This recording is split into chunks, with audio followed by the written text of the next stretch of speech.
था, आज पटलन लड़वा आएगी अपन से। और मुँह बुढ़ी और तू अकेली, अपन कसा लड़ेगा बेटा। इसलिए मुझे है ना बड़ी टेंशन हो रही है कि मम्मी माताजी आप कुछ मत बोलो, आप कमरे में बैठ जाओ, मैं अकेली लड़ लूंगी। कि मुझे चिंता लग रही कि तू सीधी सामी नई उम्र की लड़की कसा लड़ेगी पटलन से।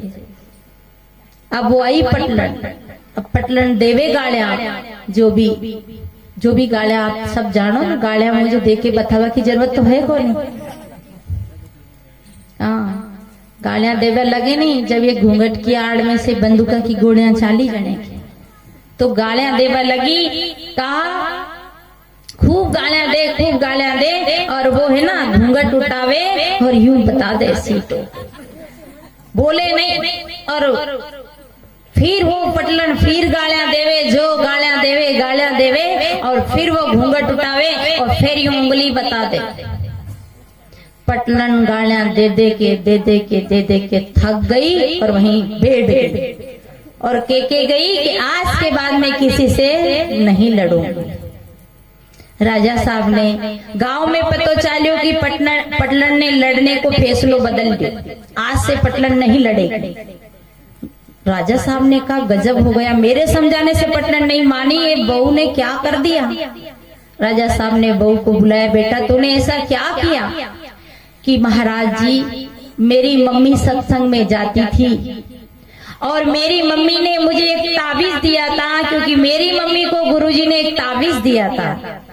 मेरी मम्मी और मेरे पापा में झगड़ा होता था, तो मेरी मम्मी ने एक ताबीज दिया था, गुरुजी ने जो दिया था कि जब तुम दोनों पति पत्नी के झगड़ा हुए तो ये ताबीज दांत के बीच में चबत लेना और जीभ टका लेना, और जब तक तुम्हारा पति बोलता रहे तब तक तुम जीवान मत हटाना और दांत से ताबीज को मत हटाना, जब लड़ाई शांत हो जाए जब ही हटाना। वही ताबीज मेरी माँ ने मुझे दिया था कि तेरी सास तेरी जेठानी देरानी लड़े, तेरा पति कुछ कहे तो तू बोलना नहीं, ये ताबीज को मुंह में धर लेना और जीभ टका लेना, तो कभी झगड़ा नहीं होगा। वही ताबीज मेरे पास था महाराज जी। जब यहाँ पता चला कि यहाँ की पटलन बहुत लड़ती है, तो मैंने जीवान के बीच ताबीज रख लिया। तो अब मैं बोली नहीं, वो ज्यादा ही बोली, तो मैंने एक बार उंगली और अंगूठा बताया, जो पटलन तो हार ही गई बोल बोल के। सदगुरु कबीर ने कहा आवत गाली एक है, उल्टत होए अनेक, कहे कबीर मत उलटिए रहे एक की एक। अगर उलट पुलट करते रहेंगे तो बात बढ़ती जाएगी।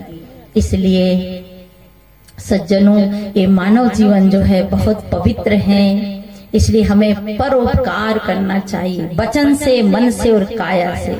तो परद्रोही, परदारत, पराये के धन और पराये की स्त्री पे कभी कुदृष्टि मत डालना। अगर जीवन को सुखी जीना चाहते हो तो पराई स्त्री, माँ, बहन, बेटी का रूप देखना, और भाइयों बहनें पराये पुरुष को पिता, पुत्र और भाई के रूप में देखना। कभी जीवन में दुख नहीं आएगा, क्योंकि ये महात्माओं का सूत्र है। परद्रोही, परदारत, परधन, पराये के धन को देख के ललचाना नहीं, क्योंकि पराये के धन धूलि के समान। हमारा जो धन है वही हमारा काम का है। पराया धन चोरी करके ले लो, बेईमानी से ले लो, ज्यादा दिन टिकता नहीं। जिस रूप से आता है उसका भी डबल ले जाता है। इसलिए कभी भी पराया का धन को देख के ललचाना नहीं। जो हमारा भाग का है उसे कोई नहीं छुड़ाएगा, और जो हमारा भाग का नहीं उसे कोई नहीं रोकेगा। परद्रोही, परदारत, परधन, पर अपवाद, ते नर पामर पाप मही, देह धरे मनुजात, वही राक्षस है। और दूसरा राक्षस कौन? माने मात पिता नहीं देवा। यहाँ आप लोग तो कोई राक्षस नहीं है ना। ये शंकर भगवान से पार्वती पूछ रही कि प्रभु राक्षसों के लक्षण बताइए। तो शंकर भगवान पार्वती को बता रहे, माने मात पिता, बहुत जल्दी समझ लेना, गाने नहीं पड़े। माने मात पिता नहीं देवा, साधुन से गरवा में से।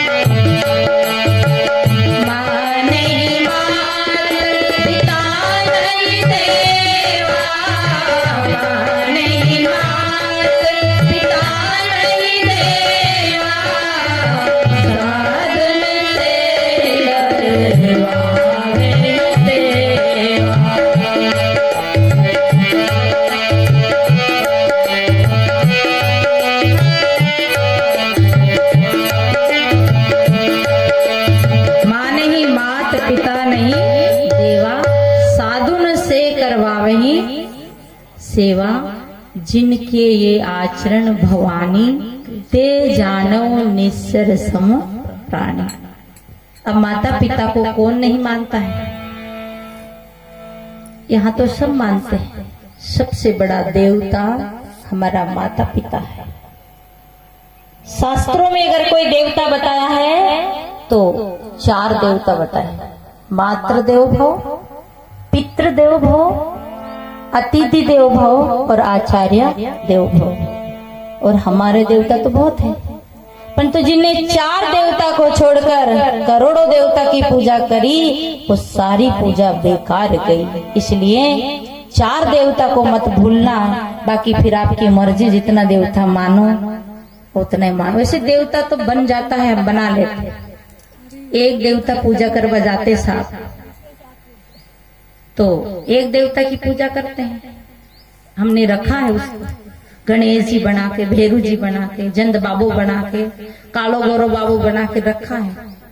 अब एक बाबा के हाथ से सिंदूर लगाई तो हाथ खराब हो गया, मतलब सिंदूर में हाथ हो गया। यार इस हाथ को किससे पोंछे? तो बगल में एक और भाटो, उसमें हाथ पोंछ लो। तो अब आपने तो हाथ पोंछा, पर जो दूसरा आया ना काला जी को पूजा करने, उसने कहा कि ये तो काला जी होगा नहीं, ये कौन होगा? तो हो सकता है कि गोरा जी होगा। तो उसने काला जी के भी सिंदूर लगाई और गोरा जी के भी। अब तीसरो आयो, राखी के त्योहार में नारियल चढ़ा कि ये काला है, ये गोरा है, 2 ही के सिंदूर लगा दी, पर वो हाथ तो उनको भी गड़ी। तो उसने फिर दूसरा उठायो, दूसरा से हाथ पोंछो, तो ये काला है, गोरा है, तो ये भी कहीं कहीं हो गई। तो ये कि भेरू तो नहीं हो सके, ये तो लाला जी फूला जी तो नहीं हो सके, तो उसने उसके भी लगा। ऐसे ही भीड़ बढ़ती चली गई, विचार नहीं किया, और हमारे जो है ऐसे देवता बढ़ गया। असली देवता तो आपके घर में ही है। आपका मन है, मैं मना नहीं करती हूँ, आप खूब पूजा करो, परंतु सबसे बड़ी पूजा है घर के जिंदे देवता की। माता भूखी है और जगदम्बा को पूजने जा रहे हैं, 8 हाथ वाली को पूजने जा रहे हैं। 2 हाथ वाली ढलक ढलक के रो रही है, आंखों से आंसू बह रहा है, और हम ब्यावरा में नवरात्रा में देवी पूजने जा रहे हैं, तो हमारा जीवन धिक्कार है। इसलिए जिंदी की पूजा करिए, जिंदी का आशीर्वाद लीजिए। जिस घर में जिंदे माता पिता हो, कहा है जिंदे माता पिता घर में है तो तीर्थ करने क्यों जाऊं, जिंदे माता पिता घर में है तो तीर्थ करने क्यों जाऊं, और घर में शक्कर मिलती है तो बाहर का गुड़ क्यों खाऊं। पर हो क्या रहा है, जीवित पिता से दंगम दंगा, वो मरे पिता को छोड़े गंगा। कैसी हमारी भक्ति, जीवित पिता से हम दंगा करते हैं, झगड़ा करते हैं। अरे हमारे माँ बाप बोलते हैं कि बेटा वो अपनो बौड़े वालों खेत है नी, उनमें कांदा बोया कि लहसुन, के चुपचाप बेटिया रो नहीं तमें कहीं पड़ी। जो पूरी जिंदगी बोलिया, पूरी जिंदगी खेत देखा, और एक बार पूछे तो चुपचाप बेटिया रो नहीं, चुपचाप बैठेगा कैसा?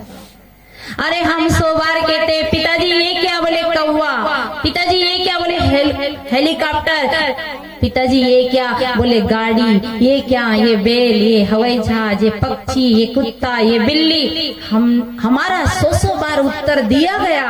हमने एक बार पूछा और उनने एक बार पूछा, और हमने 100 बार पूछा, और हमने हमारे पिता माता ने 100 उत्तर दिया, और हम एक उत्तर में कहते चुपचाप बैठे रही, जो था को गई था।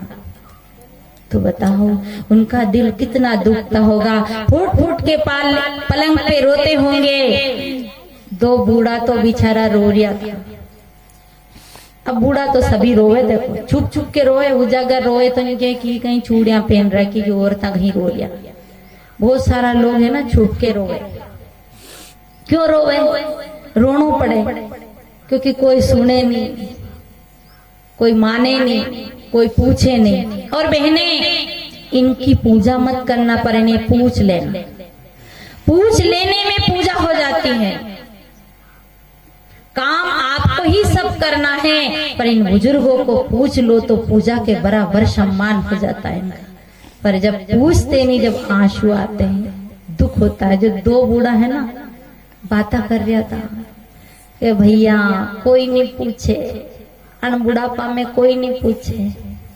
अरे कि पहला तो अच्छो खाटो मीठो घर में बनतो थो, जो खा लेता था, अब तो कोई नहीं पूछे, बात ही नहीं करे, मन को खाबो भी नहीं देवे। दो बूढ़ा बिछड़ा आपस में बातें करे, और यहाँ दो बूढ़ा नहीं, सब बैठे, ये भी बातें करता होगा कि नहीं। और बूढ़ा लोगों के लिए भी एक बात बता दें, दादा बन जाओ तो दादागिरी कम कर लो। अब नहीं चले दादागिरी, चली जब तो हम ही थे रावण के भाई, पर अब नहीं चले। इसलिए दोनों बूढ़ा आपस में बातें करे कि बूढ़ापो कद फुटेगो, यो बूढ़ापो खत्म हो तो जीवन में सुखी सुख। पे बूढ़ापो तो जब ही खत्म होगो जब मौत आएगी। जब तो दोनों क्या बोल रहे, बूढ़ापा बेरी कैसे होवे रे थारो छोट गो, बूढ़ापा बेरी कैसे होवे रे थारो छोट गो, बूढ़ापा बेरी कैसे होवे रे थारो छोट गो, बूढ़ापा बेरी कैसे होवे रे थारो छोट गो, बूढ़ापा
तो बुढ़ापा की ज्यादा चिंता है। इसलिए सज्जनों, हमें जीवन में ध्यान रखना होगा। आज जो हम कर रहे हैं